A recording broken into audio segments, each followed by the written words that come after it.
Welcome once again to the Hound's Tales podcast. Can't thank y'all enough for joining. We're going to finish out the story with Mr. Colby Taylor on making his Tar River Classic champion. Then we're going to get into some of the breeding behind the TSW Rooster and TSW Sue of the dog that he made that field champion with. And then we'll get into some of his personal goals for the rest of his pen, career, or I say rest of it, but his hopefully his upcoming and some stuff that he'd like to see himself do, and some pens he'd like to visit. And then we touch on a final topic that we didn't quite get to last weekend. So y'all sit back, enjoy. Let's drop the gate, cast your hounds. Let's get it in there, guys.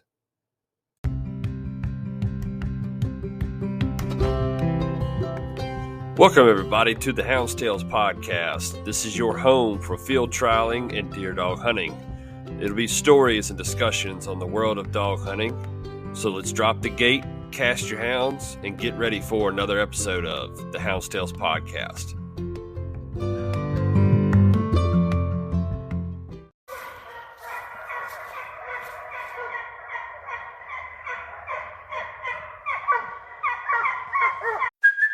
Hey, it's Kaylee Cuoco for Priceline. Ready to go to your happy place for a happy price? Well, why didn't you say so? Just download the Priceline app right now and save up to 60% on hotels. So whether it's Cousin Kevin's Kazoo Concert in Kansas City, go Kevin, or Becky's Bachelorette Bash in Bermuda, you never have to miss a trip ever again. So download the Priceline app today. Your savings are waiting. Go to your happy place for a happy price. Go to your happy price, Priceline. Real quick, too, before we get into the episode, I did almost forget to mention that I would like to, couple quick things, guys, before we get into this episode. First off, if you missed it in the Monday Highlights episode, if you missed it on the Facebook page, and if you missed it on any of our social media platforms, including our website, be sure to check out the schedule change in the Virginia Pen Series. We had to cancel the Hollywood Hunt, and we have moved it to Chocchuma on June the 1st.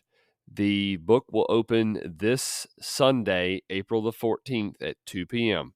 So if you want numbers, start calling it too. And I hope the best of luck for you to get through and get some numbers. Also, if you have not seen it, I don't know why Facebook's algorithm is really strange about this, but it seems like whenever I'm sharing videos or promos for some of these sponsors and stuff like that, they seem to block it or really put a hindrance on how many people see it. But I am working with a company called Cane Stream Media. Josh Michaelis over at Joy Dog Food is running that, along with Joy Dog Food being the primary sponsor of Cane Stream Media. And I am working with those guys, and we put out this past weekend the Southeastern FHA bench show. I was down there and was recording the best I could without getting in the way. I think it was a lot of cool shots. It's pretty good. I hate to talk about something that I did, but I really enjoy watching it. If you want to check it out, be sure to look these guys up on YouTube, Cane Stream Media. That's C-A-N-E, Stream, S-T-R-E-A-M, and Media. Be sure to like and follow, subscribe, all of their stuff too. The more I can get recording, the more I can get chances to work behind the camera and get to edit and send it to these guys. We'll be working with them the best we can to put some foxhound field trialing stuff out there for the world to see. Obviously, all is going to be tasteful and done the correct way. But be sure to check these guys out on YouTube. Check out their Facebook page as well, and keep you up to date on everything that they got going. So, all right, I won't hold y'all no more. Let's get to the episode.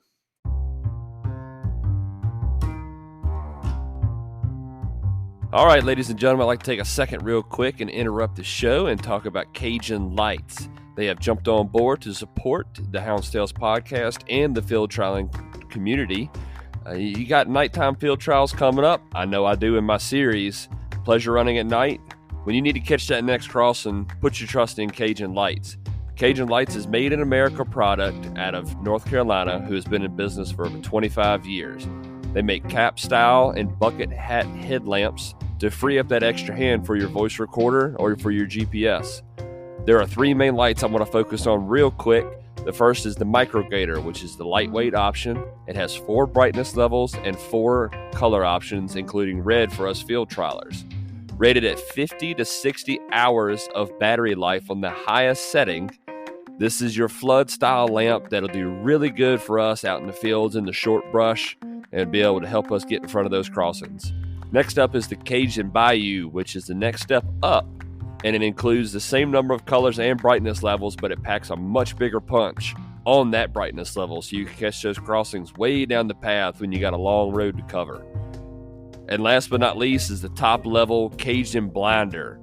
It has a main beam light with 4 levels of brightness and includes a walking light, and even with a light this bright, the burn life on it is rated at 5 to 6 hours on the highest setting. There's no chance of missing a dog with a light like this one, folks. All their lights come with a 2-year warranty and a lifetime labor warranty, and these guys are excited to get into our sport, ladies and gentlemen. So y'all be sure if you see me at a hunt, come ask me about them. I'll have one of each of these lights on hand to show you and let you put it on your head and kind of experience it. Show these guys some love, guys, and y'all please go visit their website at CajunLights.com, and their phone number is 888-773-3080. Thank you, Cajun Lights, for all you do and for trying to get into this sport. Like I said, guys, let's show them some love. Let's get back to the show, guys. Here we go. So then we cut loose the second day, and they posted scores. It was kind of funny. The second day, Wasp GPS collar broke. Oh, no. Don't know what happened. I mean, I could not. We rode around. The hunt was over at 12 or 12:15. I think it was 12:15 because that was the day it was raining. Right. And we rode around till like 1:30, and I never picked her up nowhere. No kidding. I was like, man, what am I going to do here? So finally, me and Colton were coming through the cut over there, and I said, we just go to a pack of dogs, and maybe we'll get lucky to see her. So it was a pack running between the skitter path and the gazebo, and I dropped him up at the gazebo because he's probably faster on foot than I am on buggy. That scanner can fly. Right. So I set him. I went on through the skitter path, and when I popped the curve, Coyote hit the path. She hit the path. One of Bobby Newman's dogs hit the path, and about 15 more hit the path. I was like, crap. Well, Wasp, since she was a baby, she's the hard-headedest one out the bunch. Right. She don't know no tone, shock, horn blowing. Just you got to get in front of them. Them ones that make it hard to get up and go to work in the morning. Yeah, so I'm like, crap, So then I didn't even see Bobby. I started squalling. Then I see Bobby around the corner, and I pulled up on him, and I said, her collar's broke. And Bobby said, well, we can't get in front of them, da-da-da. And we hadn't talked 30 seconds, and we heard them bay up. Oh, no. So I almost blew my Polaris up trying to get over there. Well, then I started getting up to him, and I was scared the coyote was going to take off down the wire. So, I cut my buggy off, and I walked up there, and I broke them all up. And Bobby popped the corner, and I had dogs in my arms, under my legs, everything. Having to look down at the clock, it was 1:44. Ooh. I was like, baby, you done run an extra hour and a half. You didn't need to run today. Yeah, that's tight. So we get on back up there, and, we're working on dogs, and they post scores, and Trevor Mills points at me. He said, you're leading. I said, all right, good, okay. And right. He was leading, and Bumblebee won the Calcutta that day. She come from 40th to 14th. Now. And Honey, surprisingly, she only fell back to 7th. So I was like, you held your spot pretty good, girl. Yeah. But, I know you hurt me. Right. And so, of course, everybody's starting, you nervous? I said, yeah, man, if you ain't nervous, you're in the wrong sport, or you ain't got no. Like Clint Thompson says all the time, and me and him, I agree 100%. The day I get to where it don't make me nervous, I'm not going to do it anymore. That's it. That's it. I can go to a puppy hunt with 15 dogs and they're going to give out 15 awards. And I'm telling you, I'll chew every fingernail I got on my hand off before them awards. That's it. Oh, yeah. That's it. I can, I haven't done much in the 3-day world yet, but man, when I went out second at the Tidewater last year on the last day, you can ask anybody that was down there around me. I won't worth 2 cents. When we finished up getting them dogs prepped, I won't worth a damn. No, I'm telling you, my wife will tell you now, it don't matter what kind of hunt I'm going to. The night before a hunt, I will not sleep. Nope. I don't sleep a wink. I don't really eat like talking about at a hunt. Just my nerves tear me up at a hunt. And I guess it shouldn't be like that, but like I said, it just shows you care a lot for it. That's it. I'm 110% with you. If you stop getting nervous about it and stop caring and stop getting, and getting anxious about going out for that last date, it's not even worth doing it no more. No. And I mean, it's like, Clint called me and I told him the scores and he's like, woo. He said, you won't sleep tonight. I said, man, I doubt I will, The beer better start flowing. Yeah, real. Well, that's like me, man. When I get good scores, I'll quit drinking because I get so nervous I can't do it no more. No kidding. And it's, so we sat there and the thing that was kind of that knocked the nervousness off a lot was James Ray was sitting second and third right behind me, and I only had a 5-point lead on him. Okay, so it's right there. And I can tell you what, day 3 in James Ray's pen, you better be ready to run with James because he's going to come back and touch you. Right. And I mean, he's got good dogs. That darn James, I give him credit. He knows what it takes to win in that pen. He's got the breeding to a science. He's got the running to a science. He's got his ducks in a row right there. I give him 100% credit. Right. So I told Clint that night on the phone, I said, man, if it was, some other person and I had a little bit of gap on them, yeah, I'd be real nervous. But I know all it's going to do is take me a slip and James has got me. Yep. So the nerves didn't really hit me until we were doing walkthrough day 3. And I was walking them down the line there and they all felt great. They felt fine. Everybody was good. And it's like I told Clint, it's like looking at a movie, that the gate kind of was just a zone and I blurred out else and it's like, here it is, which I have a little ritual I do at every 3-day I go to. I do a lot of 1-days and puppy hunts, I say a prayer before every morning's cast. If I'm in the kennel with me and Burnside and whoever, right, I look at every dog we're gonna cast that day and I tell them good luck, good luck, good luck, good luck. And then, I say a little prayer, talk to the Lord for a minute. I try to say the Lord's prayer and then, just ask him to be with the dogs, watch over them, keep them safe, don't let them get hurt, and just do what we done trained them to do. And it's on them. I like that. So, I get through the lower gate there and I'm kind of sitting there touching the dogs on the head and I'm saying my little prayer and telling them good luck. And when I snap that leash loose, it ain't nothing else I can do. That's it. It's between them and him then. Yep, that's it. All up to them. That's, me and my running partner, MJ, we talk about it all the time. It's like, man, you go into that situation like that, man, and it's like, man, did I do enough? What else could I have done different? Did I forget to do something? That's when my nerves start to reckon, like, man, did I forget to do something, or could I have done something a little bit better, or should I walk them an extra time around the kennels? That's when my nerves get to just absolutely wrecked. Oh, trust me, I've took many of those rides home from Creedmoor with my tail whipped, and that whole ride home, I'm thinking, what went wrong? What can I do different? What can I change? And I mean, sometimes sometimes you're just gonna take a tail whipping. I don't care what you do. Sometimes it ain't in the cards. Yep. But man, them rides do not get easier. Yep. And once you unclip them leashes too, that is the longest 5 hours. Oh yeah, I can tell you. On the last day, them boys, my crew, they give me hell. The last day or the second day or whatnot. Virtually the last hour, you're not going to catch Colby at that lower gate.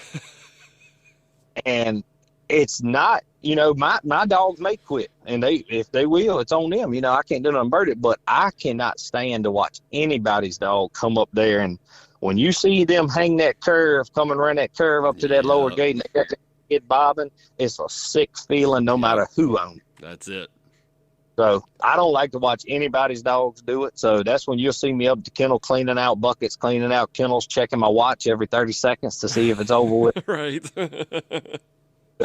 That 15 mental minutes went by and 3 actual minutes went by.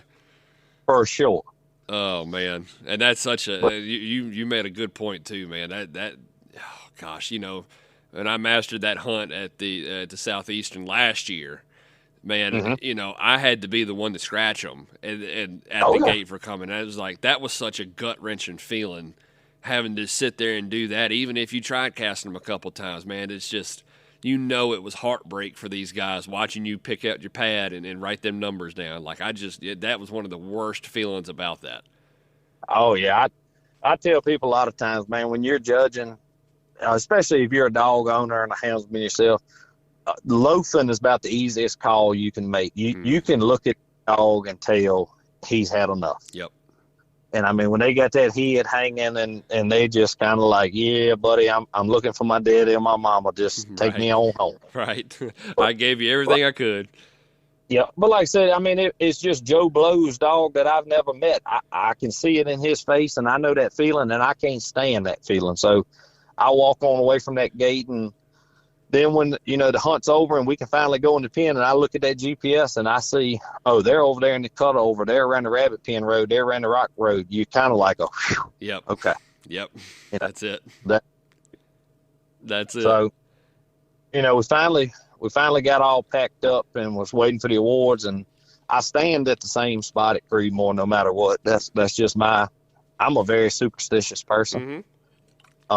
Anybody can tell if you look back on Facebook about on day 3 of any 3 day I've ever went to, I've got the same T-shirt on at every one of them. No kidding. And I don't know, my wife can tell you the same thing. I got certain boxers I wear on every day of every hunt. I love it. I get it. I'm the same way, man. Like, I promise you, if I'm getting numbers to a 3 day, I'm going after 615 because that's the first number I ever placed with at a 3 day. Yep, I'm a superstitious man. If I do good and I ate breakfast that morning, I'm gonna get the same thing the next morning. Now, you know, I don't know. It's just a funny. I've always been like that, and so, you know, I'm standing in my spot there, and they're like, "Come on, let's stand over here." I was like, "Y'all can go over there, but I'm gonna stand right here. I'm not." And you know, they started the awards, and you know, Thacker, he was the master of hounds. He done a great job at this hunt. Thacker, he's a good judge. He hustles. He does really good. I've enjoyed judging with him over the years. Right. No, he said, we got 2 hounds finished in hunting, and Colton looked over at me and said, "Your heart just hit your gut." I said, "Yep." Yep, that'll do it. But then he looked at David Bailey. He said, "We're going to go ahead and give them out." I was like, "Whew, thank goodness." So he gave her to hunting dogs, and he started in speed and drive, and he never did say what it took to win. Right. So I was like, you know, because a lot of times I'm going to figure it out before it's over with. Yeah, that's right. So he called me at 6 speed and drive with Bumblebee, and, you know, that took a little bit of the stress off. And then they they called James Ray 3rd and 4th. So I was like, all right. Then they called when they started the 2nd place dog. When he said the first number, I'm thinking in my head, yeah, I would love to get her to place here, but then again, I don't want you to call her out now. That's it, right? So they called the 2nd one out. Then he held 1st place. So then I'm like, man. So I'm thinking about the dogs that was going out in the top 10. Well, then Thacker said what it took to win. So I started doing math in my head, and I'm like, man, a dog would have had to blow the scoreboard up today to come back by me, or I got scratched, you know. Right. Well, I knew 1 or 2 of the dogs that hadn't been called out in the top 10. Both of them were showed on the bench. Well, when he done 10th HGA, he said, "This dog is your classiest hound and your combination winner." So my heart went from doop doop to doop doop doop doop doop doop. I was like, oh my.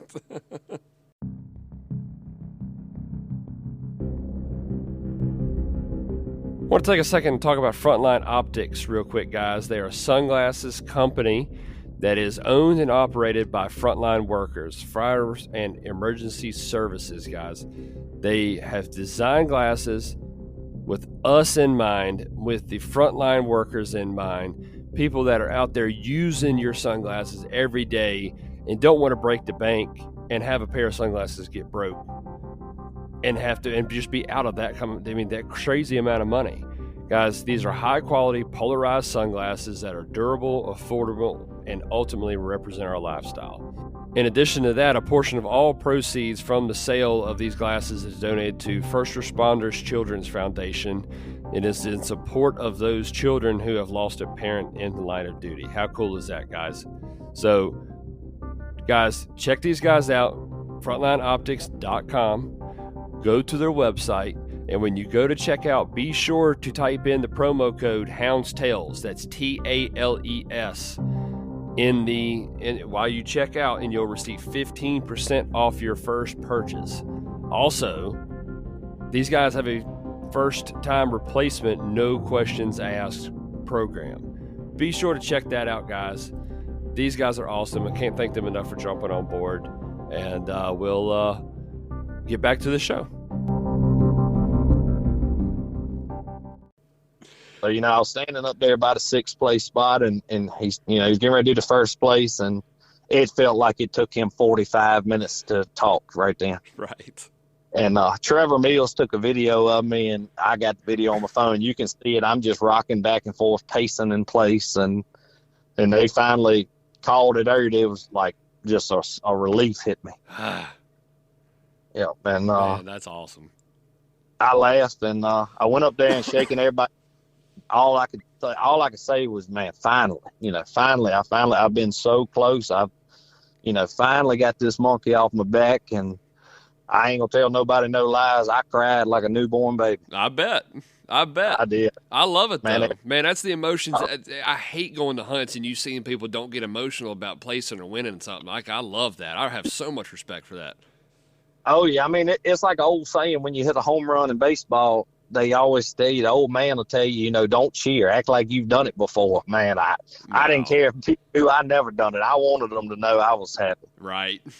And, the judges were shaking my hand and, hugging me. And I was just sitting there crying, couldn't get words out. And I finally told them that, look, man, I got to step out in this parking lot. I'm about to pass out. And I walked there in the parking lot, and I think the first person I called was my daddy. Yeah.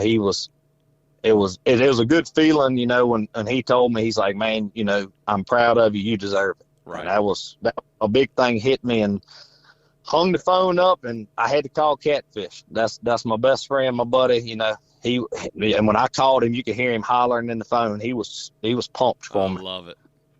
And I hung the phone up then and called my wife, and she was like, oh, that's good, great. And she was like, are you crying? I said, oh my God, yeah, I'm crying. She's like, what's wrong? Now, they get it, but they don't get it, right? She gets it. I think she just didn't want to. She just wanted to try to break my spirits a little bit and give me a little hard time. That's right. That's what they're good for. But I love it, man. Well, that's awesome, man. I mean, that's you knocked off. I mean, you made a bench champion and it made a field champion in the same weekend. I mean, that's just.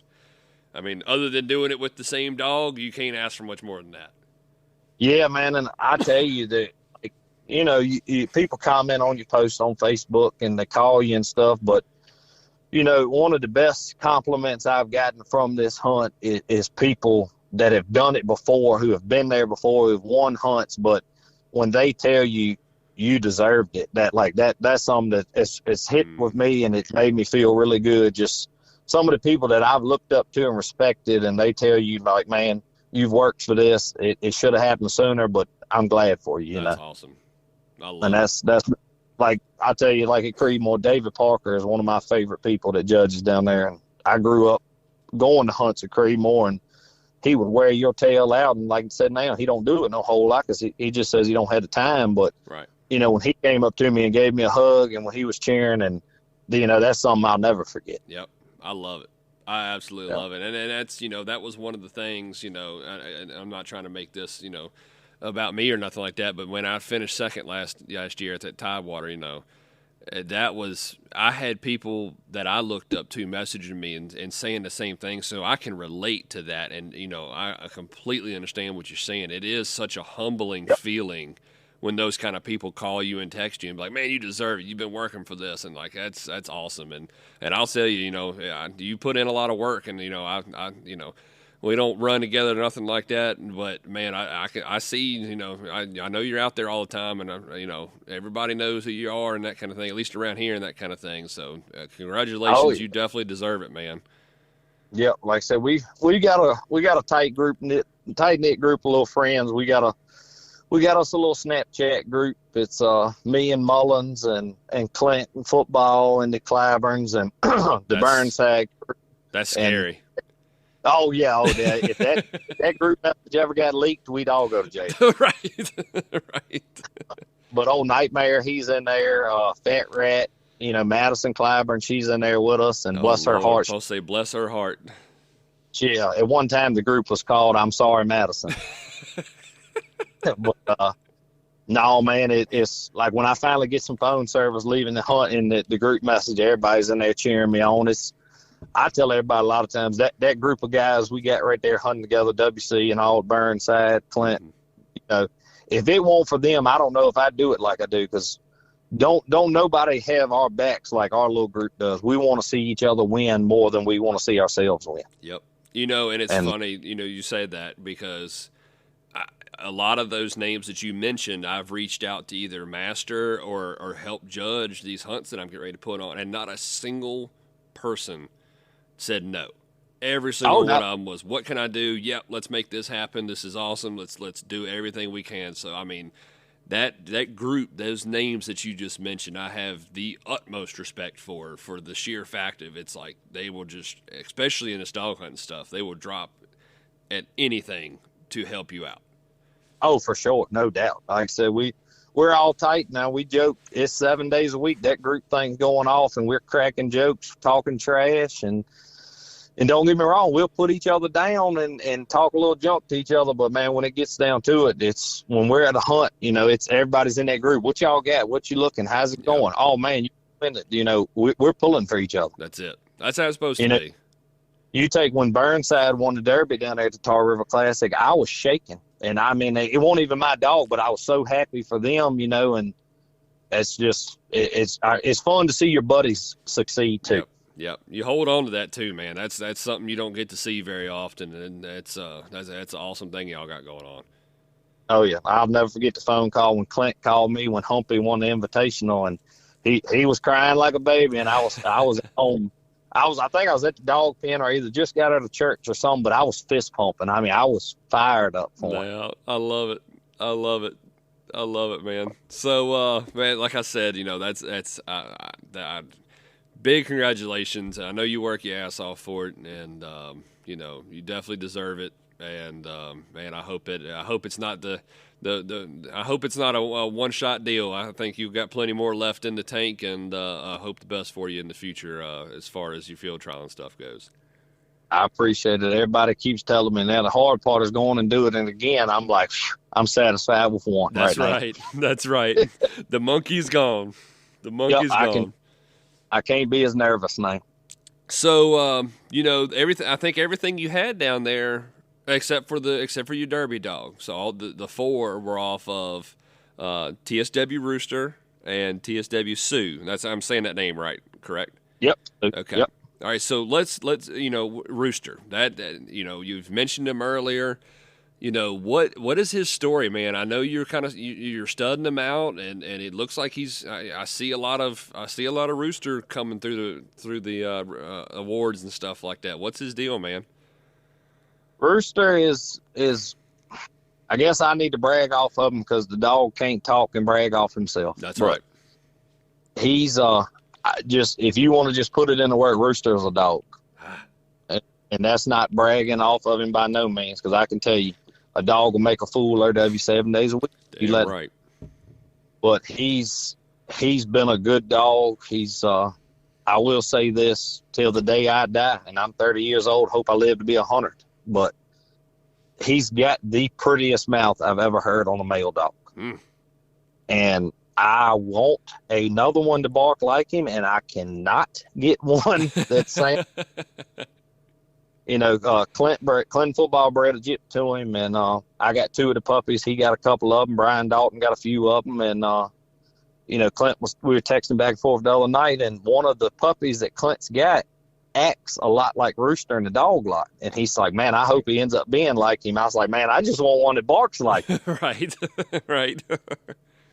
No, man, I mean, Rooster's he's a big, good looking, good made red dog, but he's got a high, clear, piercing mouth that I can't even imitate it, trying to make it sound like him, but you can just hear him in a race of dogs. It sounds like he's breaking the sound barrier. It's a piercing high mouth. Yeah, you don't hear that, especially out of a male. Oh, no, and it sounds like a high whistle being blown. Wow. And then you can tell, like, a lot of times if he goes to chopping, he's been pulled up on his game where he's supposed to be. No. But I like that. He's the same dog now. He's 5 or 6 years old. I think he's 5, but he's the same dog now as he was at 10 months old. Right. I still run him about once a week, every other week. I let him have a little fun, and he still runs the exact same. He's gonna get his fair share of the front end here now. Of course, he can't hold it against these young dogs, but what I liked about him from Jump Street, he does never once he does not rely on another dog. If it's nothing going on, he'll go do his own thing. No kidding. When he got hurt there for a while, he wouldn't, if he knew he couldn't run with that pack, he gonna go get his own thing, and he gonna run the game at his own rate of speed. And when the other dogs take it away from him, he say, all right, y'all handle that. I'm gonna go back and get me another one going. Go get you another one. Okay. All right. But I noticed him as a puppy, man. I bought him from Wisdom. Okay. He was 7 or 8 months old. He was just at the breaking pen. Brandon told me, and he told me the truth on him when I bought him. He said, he's not a front end style dog. He said, if I get 100 crossings in my puppy pen, he's going to be in 90 of them. He's going to lead a few, but he's just going to be there no matter what. Gotcha. Consistent. Brandon.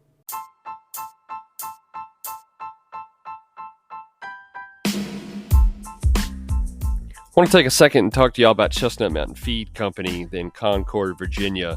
They are my go-to feed supply store. And if y'all are in the area or are even close to the area, y'all be sure to check these guys out. It is where I solely get my dog food from, my leashes and collars and stuff like that. And they also have some farm supplies as well if you're into that kind of thing. So y'all be sure to check these guys out. And like I said, in Concord, Virginia, and let them know that you were sent there by the Houndstales podcast, and they have my seal of approval because they are the best feed store around, and they really, truly are a blessing to have. So, all right, guys, let's get back to the episode. Yeah, Brandon knew I liked the red dog, and I still do. I always love the red dog. Right. So we got him. I mean, I tell anybody, my daddy paid for him. I won't lie one bit. My daddy paid for that dog, and if you ask him, Rooster's his dog. But I told him he paid dog food in 5 years to where I paid him off. Right. But right. I noticed him when we run him as a puppy, man. If the puppies get over there and they lose a piece of game and it's a hot day and, they be drinking water out of a mud puddle there, and Rooster come by and he would never even look at them other puppies. He'd either swerve around them or he'd come right through the mud puddle. Strong head. It's just like he don't care, and then if you give him a little bit and you're going to hear him over there starting to chirp and get something going, and here he comes running. But, I placed him in about every puppy hunt I put him in. And then I put him in them 2 1 days right there at Creedmoor. He was second and first. Mm-hmm. But birth time he hit right there at that about 14-month-old mark, that's when he clicked. Gotcha. And he was strong dog there. I heard him. I took him down to the Tomahawk chop, and he got hurt at that hunt. And didn't even know he was hurt, man, to be honest with you. They didn't put the scores up till after the bench show, and I showed him on the bench, and he come in second to a show dog. I showed Rooster in 2 bench shows, and he was second and won his class in the other one. No kidding. Okay. And I noticed when I was trying to show him, he was favoring one of his feet. He wouldn't get up on his toes. And anyway, went back and was waiting. Me and WC were looking at dogs, and I said, let's check his foot out. And he had sliced his foot. And I mean, to the point, like it almost had cut his toe off. And I didn't notice it. And he was walking around on it fine. Wow. Well, they posted the scores, and he was like 30th or something. And I pulled him from the hunt. Yeah, and right. He never fully recovered from that foot. It's still a scar in there on his foot. And if you get to running him hard now, you can tell it he'll get flat on that foot, and he don't want to put up on it much. But right. I set him up a while after that hunt. I won that hunt at Creedmoor. He second at that one, and he won the next one. Then I won a hunt with him at Foxtail. Okay. And looking back, if knowing now, if I'd known back then, I shouldn't have went to Tomahawk to that hunt. I should have run him at the truck hunt at Fox. Not saying he would have done anything. Right, I mean, right. But that was the time I should have took him. Yeah. And then later in the year, I ended up winning I won a Garmin Alpha hunt with him down at Double C. Okay. And I went to 2 hunts at Double C back-to-back weekends. That was the first time I'd been there. I pleasure ran there a time or two before, but I won back-to-back hunts at that pen. I won a Relay for Life hunt, then turned around and won that Garmin hunt the following weekend. I ain't never been down there. That's my favorite pen in the United States. No kidding. I love that place. How far away is it from us? From my driveway here, you can be there in about 2 hours and 40 minutes if you stop and get you something. That's not too bad, then. No, it's man, that pen's awesome. It's clean. It's well taken care of. Sean, Taylor, and Rayford, they do a great job taking care of the place. It was built right. You can drive a car just about anywhere in the pen. They got so much rock in the road. Love it. It's big blocks of woods, man. I always tell everybody it's fox running on coyotes. It's not a lot of heads up getting down sight racing. You got to run the game. You got to hit that track. Yep. And, the hunt I won that weekend, won that with Roxanne. Mm-hmm.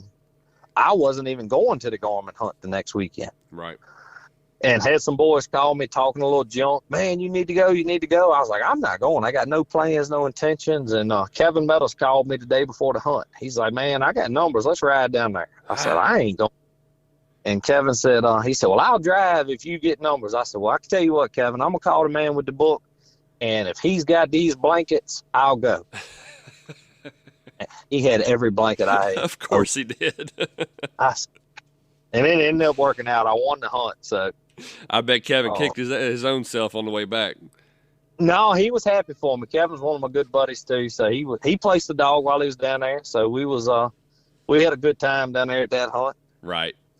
And like I said, I love Double C. I think the world of that pen. I love it. I'm going to have to get down there then. I'm going to have to go experience that one. It sounds like my kind of running too. Yeah, it is. It's good. You'll enjoy yourself. You can get a lot of crossings in there. It's flat ground, but it's good running pen. I love that place. I got you. So, the injury with him, it kind of prevented him, it pretty much sounds like it prevented him from being that multi-day dog. Like I've said at a time or two, if I knew then what I knew now, I could have placed, I feel like I could have done something with him in the 3-day because he was tough. I mean, old dude, he was tough as woodpecker lips. I mean, you couldn't hurt. And then when that little foot thing, it messed his stride up a lot. Right. And it was the same way with the Chrome 2 dog. He ripped the webbing between his toes. You could take his 4 toes and spread them. There's still no webbing in there to this day. Wow. And that messed his stride up when he was younger. But no, I think that kind of altered it a little bit. And so I had to go with what he was. He was a 1-day dog, so I just put him in 1-day hunts. I gotcha. So, y'all, well, I say y'all, it seems to me, and you correct me if I'm wrong, your primary focus is on the multi-day hunts, correct? I'll put it to you. Go ahead. I'm a 1-day man at heart. Gotcha. I grew up 1-day hunting. If I go to a 3-day hunt, anybody in our little group of buddies will tell you, day one is my day. Right. I tell everybody like this. I like falling off that ladder. I don't like climbing. You know. I got you. I mean, it's always ways to look at it. Day one cow cuddle is always the biggest one. That's right. So now That's right. That's right. That's right. I grew up one day speed and drive hunting, so that'll always hold the main place in my heart. I do enjoy my 3 days now. Mm-hmm. But no matter what, I'm going to look for a good get it done in 5 hour style dog. Gotcha. And that was, that was where my question I was kind of leading with was, with him not having the experience in the 3 day world, we're talking about Rooster now, I was curious what, obviously he won a bunch of hunts and was really good dog. So that's kind of the obvious answer. But, I didn't know with the way, I didn't know if the 3 day was the goal of breeding him. A lot of guys won't take that chance on a multi-day dog that's not proven to be a multi-day dog, Yeah, no, I'll tell it like this, man. I'll try it one time, Right. And now, from what I've seen out of him, what he's thrown so far, for me anyway, I mean, other people bred to him may see a little different. He hasn't really thrown a lot of that 5 hour pop in one day. Well, I say 5 hour, most of them now are 4 hours, 3 hours. But, from what I've seen out of his puppies was the same way he would beat you. They'll beat you with their head and their heart. Mm-hmm. They want to be in action. They want to run. They don't care a lot for baying. They don't have a lot of grit as far as gaminess wise. Right. They just love to run. Right. And that's how they're beating you. Now I say that, and that little jipper called Honey, she'll get up and run with him. She's fast, quick. But they're tough. I got them back from this hunt, of course, for a couple of days there. They were sore and tiptoeing around, and I sent Clint a video of them earlier today or this evening when I fed up. And I mean, they're wagging their tail, pacing around like, all right, let's go. When you going to cut? I like Monday night. I run Tower Hill on Monday nights. Yeah. I guarantee Monday when I go to load up, they're going to be looking at me like, why are we not going? Right. What's the deal? Yeah. I like it. And I agree with you, and I can respect that. And it sounds like, he's got the toughness that you're looking for in those traits. And, I like that idea of, I'll try it once. I went down and bred to Mo Money with my Heartbreaker Jip. And, Yep. Mo Money has no, record of a 3 day multi-day hunt. But what made me go breed to him was, I think he's 5.5 years old now. And, that dog went down there and placed in some big time money hunts and big time like Garmin hunts and stuff like that last year. I'm like, man, a dog that old is still able to do that. I mean, go out there and just put up great scores and almost win some of them. Like, come on, how do you not go to and take a chance on something like that? But Mo Money has got that golden producer in it. Mm-hmm. A lot of people overlook it. And one of my favorite producers of all time is Buckshot's Hard Rock. Yeah. Mm-hmm. And I can tell you, anything goes back to Hard Rock, you can get what you want out of them. Yep. I'm excited for him. She had a big litter, so we're going to take some, we might get rid of one or two, but it's going to be hard to get rid of them. I can tell you that. That's right. That's going to be hard to get rid of. So, you took Rooster, well, let's go on the bottom side of this. What is Sue? What made you go to her? What's her background? So Sue came from in my eyes, an exceptional litter. I mean, I had about the entire litter.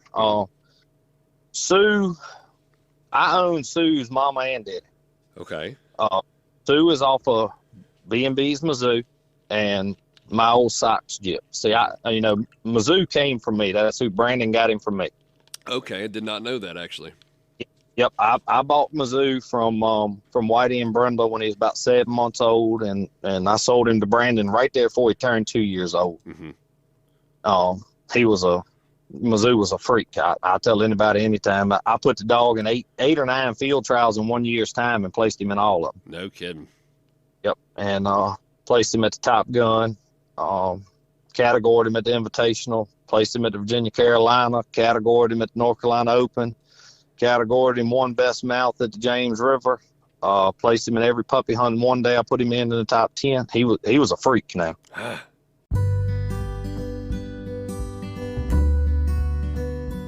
Are you a proud hound owner?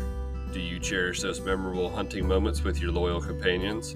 Well, Roxy Designs has something special just for you.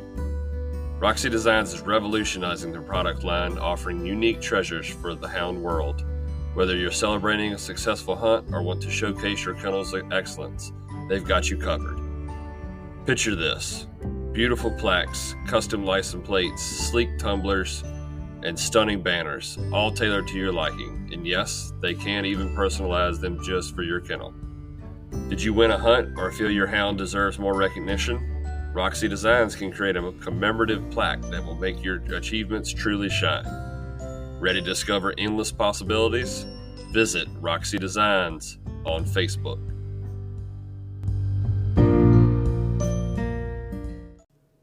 But you regret selling them?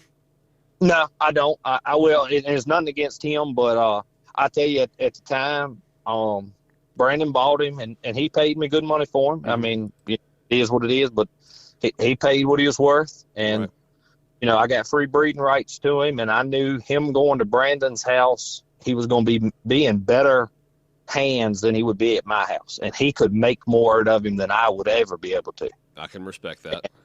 Lo and behold, the following year, Brandon takes him to the Top Gun and wins.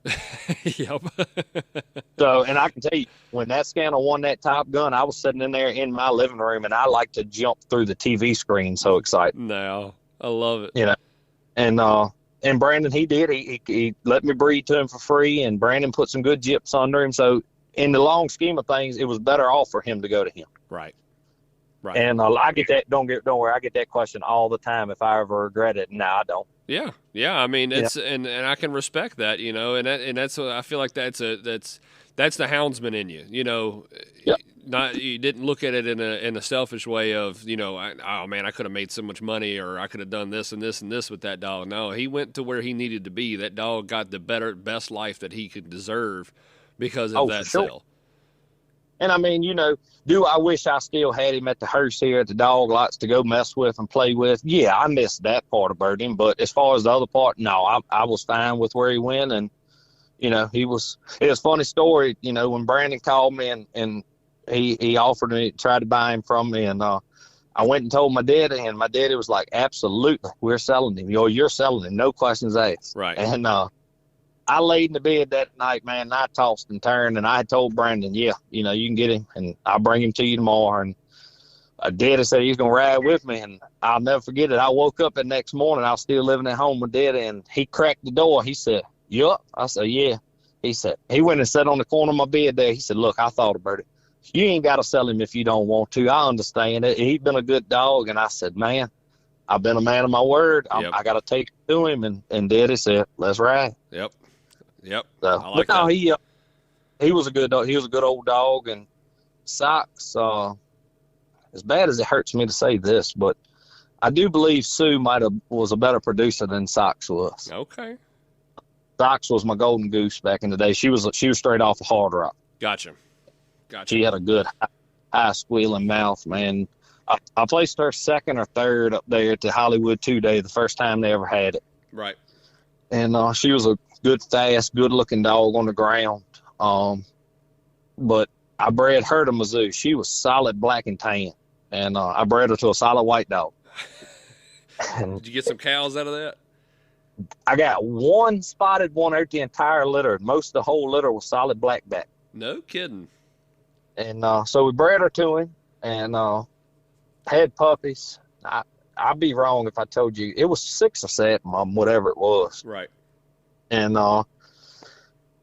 yeah, I think it was 6 or 7. Well, anyway, WC got one of them. We swapped a puppy. He bred one of his gyps, Fly.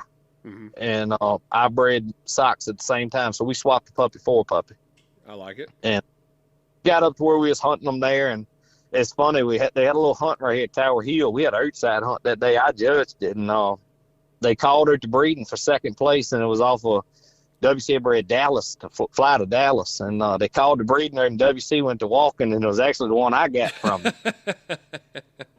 So we always pick on each other about that, but ended up that one I got from him, I didn't like him in the deer woods, and we just swapped back, and I hunted the one I got back from him, and we done what we done with him. But yeah. Out of that litter, it was Sue, a lemon and white gyp named Julie, another gyp called Two-Face, and then a male called Clown, and I had a couple more. Well, anyway, Clown, I still got him. He's at Dylan's house. That's the best deer dog I will ever own. It's going to be hard pressed for me to ever have one better than him on the outside. Right. Sue, which she was a good dog. I placed her second or third at the Ridgeway one year. Placed her in a couple more one days in the top 10. Mm-hmm. Two-Face, I won a hunt with her up at Hollywood. I placed her fourth at Creedmoor. Placed her at Tower Hill. I placed her in a bunch of one days. She was fast. Man, right. She was fast. Then the Julie one, she was the best one out of all of them, but she got a little flighty in the head.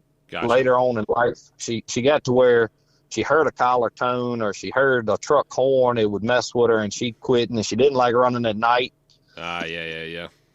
So I ended up letting the outside fox hunter get her, and he couldn't break her off a deer, so he just kept her with his deer pack. Gotcha. But I lost Sue last year having a litter of pups. Oh, man. Yep, I had to put her down having puppies. No kidding. Did not know that. I bred her to Chrome too, and the first puppy, I finally had to pull it out of her, and I knew all of them were dead up on the inside of her. And look, come to find out, her pelvis had twisted on her. Oh, dang. Yeah. She's an idiot. Her and Two-Face and Julie, they itty bitty little gyps. They ain't much bigger than people.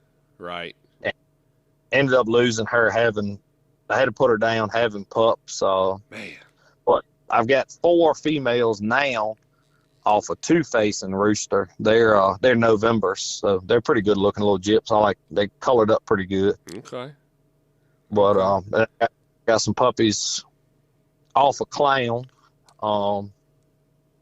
You got some closely related stuff coming on down the pipe then. Yeah, I'm getting ready to try something next week. I don't know if it's going to work or what, but I'm going to try it. But I'm going to breed a gyp off of Sue to Clown. So I'm going to breed niece to uncle. Okay, I got you. Little kind of line breeding. Yeah, I'm going to try a little bit just to see. The gyp I'm breeding to him, she's not even 3 years old yet. And I placed her in some 3 days. She's been a darn good dog, a gyp called Crystal. Okay. Yeah, I think I've seen that name pop up a couple times. Yeah, I placed her at Hollywood at the 2-day, and then I placed her second at the only hunt I've been to at pools in 4 or 5 years. I placed her in the all-age second, speed and drive. Okay. But she's getting a little touch. She's a touch gamey. Right. And she's getting a little hard and aggravating to hunt, so I'm going to set her up a while and breed her, and she's starting to drip blood here now, so I'm going to breed her next week. There you go. Be right on time. Well, I hope it works out for you. Yeah, Sue and them, they've been good to me. So no matter what, I want to keep trying to breed some of that line to keep it around. Them dogs don't owe me a dime, so I'm going to try to keep on rocking with them much as I can. There you go. It's always a shame that, when you got dogs like that and then something happens to them and, they're producing like you want them to produce. And it's just, man, it's such a heartbreaker.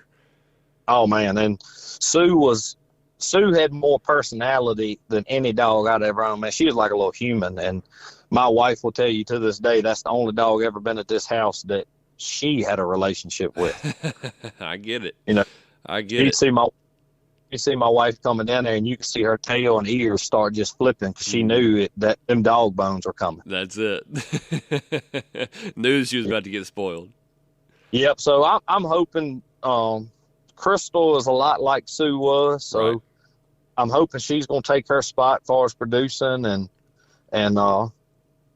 hopefully I'll find one of her puppies that'll produce like she was. And hopefully it'll be kind of like Socks. Socks was my producer at one time. Then I got Sue, and hopefully I can get one off of Sue or one off Two-Face that'll take their spot for a little while. There you go. Keep cycling them. Yep. That's it. Well, so, that's, I love hearing the stories behind why people breed them and that kind of thing, what their background is. Most people are not going to just breed because they can breed it or it's an accidental breeding or something like that. So yep. I love hearing those kind of stories, man. So, we'll roll into these last couple topics real quick, man. So now that you've made champions, a bench champion and a field champion, what's next on your hit list? What's your next goal? I feel like most of your houndsmen, and especially your field trialers, have a goal set. Obviously, everybody wants to make that field champion. So where do you go after this personally? I got one goal, one more major goal, and it's been a goal of mine for a while, and I've categoried in it and never could seal the deal. I want to place at the Invitational. Okay. And I know to some people probably thinking, oh, that's not that big of a feat, but that hunt has stomped me, man. I just have never gotten my stars to align for that hunt, and I want to place at that hunt bad. And that hunt's a hard hunt, man. It's at the end of the year. You know, you've got to place in another hunt to be qualified for it. So, right. And the way like fox pens are running now, man, you take Creedmoor, you know, you got dogs in there every day at a hunt now on national 10-minute rules scoring 500 and 600 points. Right. Right. So it's hard to hit 2 or 3 or 4 of those hunts and then be 100% at the Invitational. Like, your dog is beat down and wore down and they're tired. Yep. You almost have to park it. Not necessarily park it, but, you know, careful with how you, run the rest of the year once you place a dog like that. Oh, for sure. I mean, it's and don't get me wrong, that's why it separates the dogs that win Hound of the Year versus ones that just, you know, I'll just throw my name. Like, I made a field champion this weekend. That doesn't mean she's going to make a run for Hound of the Year. It takes a special dog that can handle it where they can bounce back. And, you know, it takes a special owner. And the Vietnam War, it's over. Your job's just begun. A new HBO original limited series. Welcome to the world of spycraft. Strap in. From executive producers Park Chan-wook and Robert Downey Jr. What are you concealing? Based on the Pulitzer Prize-winning novel by Viet Thanh Nguyen. What if I told you that I was a communist spy? How did you become this? The Sympathizer, streaming April 14th on Max. Subscription required. Yep. You know, kudos to them people. I don't know if I'll ever figure out how y'all do it, but I'm going to try my best. Right. Right. But I'm right there with you. You know, when I placed in Tidewater last year, you know, I was like, man, that's where I'm going. I'm going to the freaking Invitational. I'm qualified for it. I'm going. And it come around to that time, and he was down. I was like, you know, I can't do it to him. I'm not going to do it to myself. I'm not going to do it to him. There's no point in me taking him and putting him through that punishment for no reason. I had to tuck tail. No, for sure. I mean, you take Creedmoor, that's my favorite place to field trial. But the way it's running right now, you cannot, if you're not 100%, do not go. Right. And you cannot slip up in that pen anymore. It used to be, you know, 5-10 years ago there, you could have a off day and have 2 more good days and finish in the top 5. Now you got to have 3 dead nuts day and stay there, you know, and it's hard. It's hard on a dog. So I'm now everybody's like, what's the next hunt you want to go to? And I'm sitting back thinking like, man, I don't know. Do I kind of want to ease them for the year and hit a hunt here? So I don't know. I want to place at the Invitational is one of my bigger goals. You know, some people out there like say, oh, it ain't nothing. You know, take Catfish. He was 1st and 3rd there a couple of years ago. I mean, he drilled them. Yep. So, you know, he's done it. He's got him a coating. You know, Little Mule won it when we were down there at Vaden's. Yeah, Vaden's, yep. So he done very well, and I know a bunch of people have placed in it, but that's one of my bigger goals is placing that hunt. I like that. So what's a hunt or a pen that you haven't been to yet that you'd like to go experience? I want to go to 95 one time. Yeah. I hear that place is a freaking racetrack. Yep, I want to go to 95. I like the looks of it, the videos I've seen of it. I've been to a lot of pens, man. I've been to Swainsboro. I've been to OTE. Been to Creedmoor, of course. I've been to the Big Rock. I want to go to another hunt at the Big Rock. I like that place. Yep, I'd like to go down there. I've never been there either. That's a good pen. The Caskies are A1 top-notch folks. I think the world of them. We went to a Garmin money hunt down there, and I placed 2. I love that pen. That was before they cut the wood in there, so I know it's a little different, but right. I want to go back there. Tally Ho. I want to go to Tally Ho one time. Yeah. I see them all the time on there. It looks like they put on a hell of a good show. Yep, and I wouldn't mind trying them pens in Kentucky. You know, I wouldn't mind sliding out there one time. One of my biggest, just me, this is just a personal thing, I want to go to Louisiana to a field trial one time. You know, I'm with you. Yep. I feel like it's a whole different breed of everything down there. I'd love to go down there and experience it. Yep, I'd like to go out there and check that out. Probably one of a goal of mine or a thing. I want to go out one time, and I'd like to meet Whitey and Brenda Turner. You know, like I said, I bought Mizzou from them years ago, and I talked to her off and on. And right, I'd love to go out there and hunt a couple days with them and just, you know, see their dogs close up and get to talk to them a little bit. That'd awesome. be a little bit. That'd be pretty cool. That'd be awesome, man. Just something a little different. I like a dog a little different. I like it. All right, man. So let's we're creeping up on 2 hours here. So let's hit this last subject. You know, I always send my guests is what I try to do is I send them 3 topics to talk about, and you know, we picked, you know, sending the 3, you picked, you know, what's the, and if I remember right, I forgot to actually circle it, but I'm pretty sure you chose what advice would you give to somebody getting into the field trial world? I talked to Clinton and Little Mule about this earlier. We was talking about it. I said, best way I can describe it for a young man is get used to being mad, sleepy, and broke. No, we're supposed to get them into it, not scare them away from it. That's exactly right. Now, I encourage any young person that wants to, even if you don't field trial, man, just mess with dogs. Mm-hmm. It's one of the most peaceful things you can do, and it's one of the most aggravating things you can do, but you can learn a lot from a dog. Mm-hmm. The biggest piece of advice I could give them is, I'll put it to you like this. I'm 30 years old. You know, I'm old enough to know better, but I'm still young enough that I'm still learning. That's it. You know, listen to them old guys. You go to a hunt, and it's take an old man. I'm not even going to say no names. I don't want them to take it the wrong way, but you take an older fella that's been hunting and say he ain't placed a dog in a year or 2. That don't mean he ain't carrying a good dog. Mm-hmm. And that don't mean you can't learn nothing from him. That man has done this. He's been there. You know, that's who I'm listening to. And you know, even if they just let out a little sliver of information, I'm going to try it. Yep. And I think that's a big thing for you young guys. You know, listen to these old timers. Don't ever think you know more than what they know. That's it. Never get too old to learn. No. I like to be 60 years old still messing with these. And I can tell you, there's days I feel like I know less than I knew 10 years ago. Right. Right.